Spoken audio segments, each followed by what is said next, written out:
शेवगाव तालुक्याच्या शेकटे बुद्रुक या ठिकाणी ग्रामस्थ पांडुरंग श्रीधर कोरडे हा गावातील सामाजिक, राजकीय आणि सांप्रदायिक कार्यक्रमांमध्ये वारंवार हस्तक्षेप करून ग्रामस्थांना वेठीस धरून त्रास देत असून येथीलच वयोवृद्ध भाऊसाहेब महाराज गरड यांना अर्वाच्य भाषेत शिवीगाळ करून त्यांच्या कुटुंबियांवर पोलिसांमध्ये खोटे गुन्हे दाखल केल्यानं आणि गावातील कोणत्याही सामाजिक आणि विकास कामांमध्ये अडथळा निर्माण करून खंडणीसारखे प्रकार करीत असल्यानं त्यांच्यावर गुन्हा दाखल करावा यासाठी गावातील किमान 30 ते 35 ग्रामस्थांनी शेवगाव पोलिसांमध्ये निवेदन दिलं असून कोरडे यांच्यावर गुन्हा दाखल न झाल्यास 10 मार्चला शेवगाव गेवराई राज्यमार्गावर सुकळी फाट्याजवळ रस्ता रोको करण्यात येणार आहे।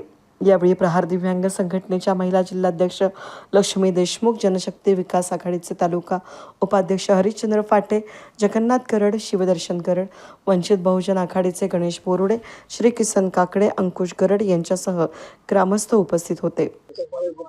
राहणार शेकटे बुद्रुक।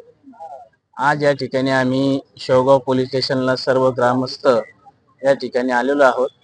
गेल्या 3 ते 4 दिवसापूर्वी आमच्या गावामध्ये एक किरकोळ वाद झाला होता। वादाचं कारण असं की गेल्या 50 ते 55 वर्षापासून हरिभक्त पारायण भाऊसाहेब महाराज गरड यांच्या नेतृत्वाखाली आणि सर्व वारकऱ्यांच्या, सर्व टाळकरी मंडळींच्या, भजनी मंडळींच्या आशीर्वादाने हा सप्ताह गेल्या 55 वर्षापासून चालू आहे। परंतु यावर्षी मात्र सर्व गावकऱ्यांची बैठक, हरिभक्त पारायण भाऊसाहेब महाराज गरड यांच्या उपस्थित सर्व गावकऱ्यांची बैठक झाली होती। सर्व गावकरी त्या ठिकाणी उपस्थित होते आणि सप्ताह सालाबाद प्रमाणे करण्याचं नियोजन ठरलं होतं।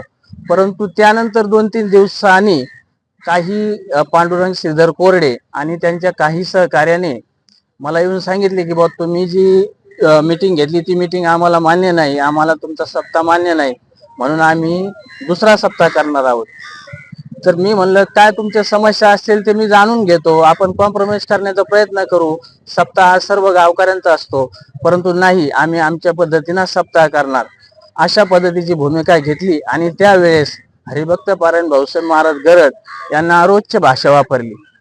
याचा जबाब विचारण्यासाठी काही ग्रामस्थ त्या ठिकाणी गेले असता किरकोळ वाद घडून आला होता।